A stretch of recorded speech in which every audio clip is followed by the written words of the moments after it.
giving you a key while you were in the hospital, you probably wouldn't have let me in.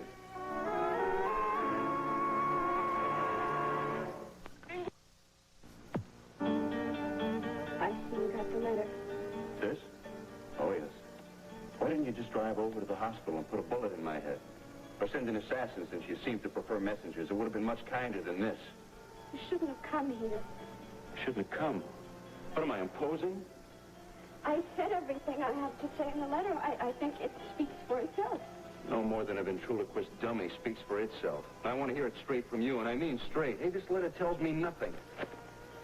Dear Rick, when you asked me to give you a wedding date tomorrow, suddenly a terrible realization hit me.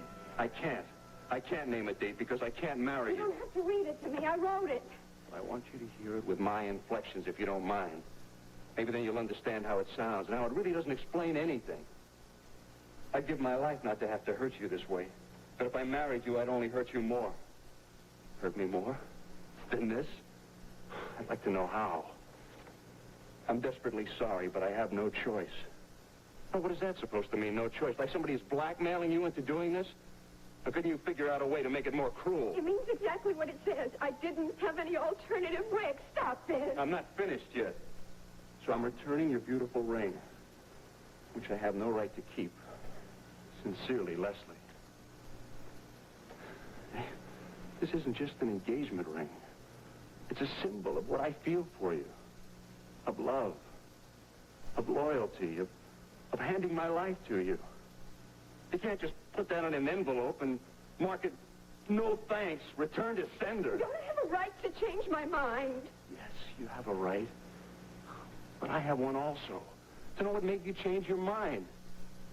Yesterday, we had everything going for us. I mean, the world was opening up to us. I'm on the threshold of the biggest promotion of my career. You seemed happy about that. We were going to set a date for our wedding. And then last night, you sat down and wrote this. I don't believe it. I want to know what I'm dealing with you. Is this a whim? Was this whole thing just some kind of game? Oh, you know better than that. I don't know anything at this point. That's what I want you to tell me. Well, then give me a chance so that I can. Stop yelling and listen.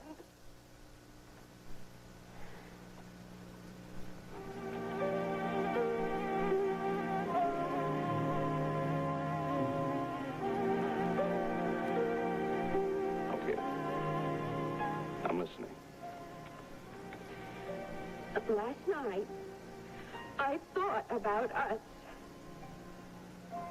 You had finally pushed me into setting a date, and I realized that I couldn't delay it anymore, that I finally had to face my feelings and see them for what they were. What do you mean I pushed you into setting a date? Lesley, when two people love each other and they want to get married, they're supposed... Is that it?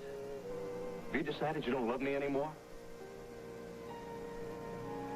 I don't think that I love you as I must in order to marry you. I think that I have been confusing gratitude with love, and I don't think that's fair to you. Gratitude? Gratitude for what? I took care of you when you were sick. I washed your dishes a couple of times. Is that the kind of thing you're talking about? I took out your garbage and brought in the paper, and it dazzled you so much you confused it with love? I'm talking about our whole history that led up to you proposing to me. Seeing me through the aftermath of Cam's death. Going with me to Canada to get Laura back. Your concern for her. Your tenderness to me. Being there when I needed you and giving me a shoulder to lean on. I've been so grateful for all those things, and I always will be, but I can't say in my heart that it's love. What is love, Lesley? I mean, maybe I don't know. Do women only love men who beat them? Will you tell me that? You're doing it again. You're pressuring me. Only to get an answer I'm entitled to. All right, so you've had a long night of soul searching, and you've decided what love isn't. Okay, well, I'm asking you to tell me what love is.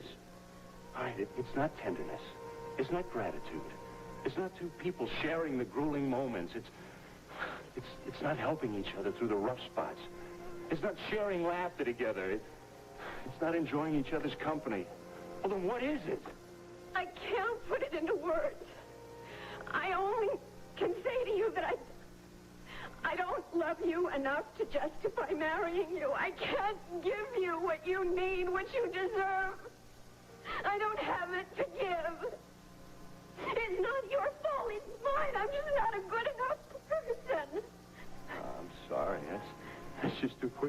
can't accept it as any kind of answer. It's the only answer I can give you. Well, it's not enough. I don't know how else to explain it then. I don't want to marry you. I don't love you enough. Am I required to give you any better answer than that? You knew in the beginning that I was afraid to say yes. And now I just can't go through with it. You should have listened. You should have listened to those fears I had at first. They've just deepened. No, I can't accept that. For my money, you're just not completely yourself yet. It's a combination of a lot of shocks that you've had and the climax of losing the baby. Look, I can't accept this from you now. Because nothing that you're telling me rings true. It's all false and hollow to me. No, it isn't. Okay. If it isn't, then you'll tell me again. When you're more calm, and you'll tell me more honestly, and maybe then I'll believe you. But right now, I don't.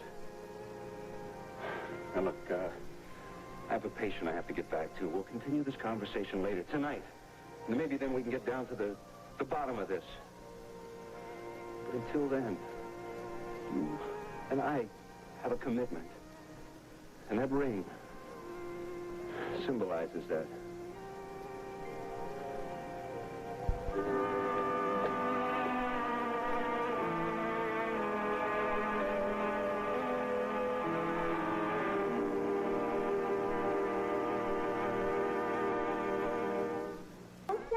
You told me just the other day, honey. I'm sorry.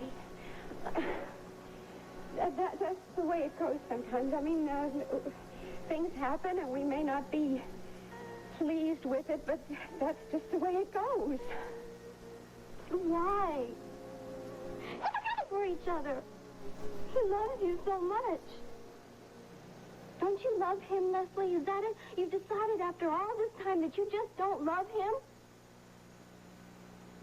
It's very difficult not to love a man like Rick. I mean, he's wonderful. I think he's about the most perfect person I know.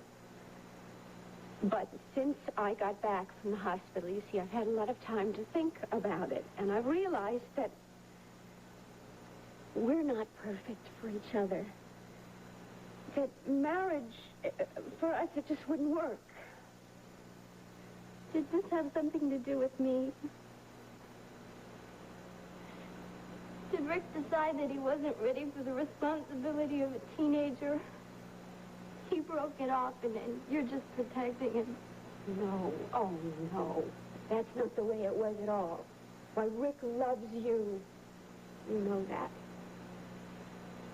Breaking it off didn't have anything to do with him. It was my idea. But why? I thought you wanted us to be a family. We were going to do things together. You, Rick, and me.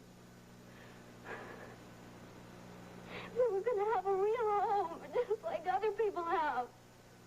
Honey, I know how much you wanted a father as well as a mother, but you shouldn't get married to please somebody else in the family. I mean, you've got to think of yourself, and you've got to think of the man.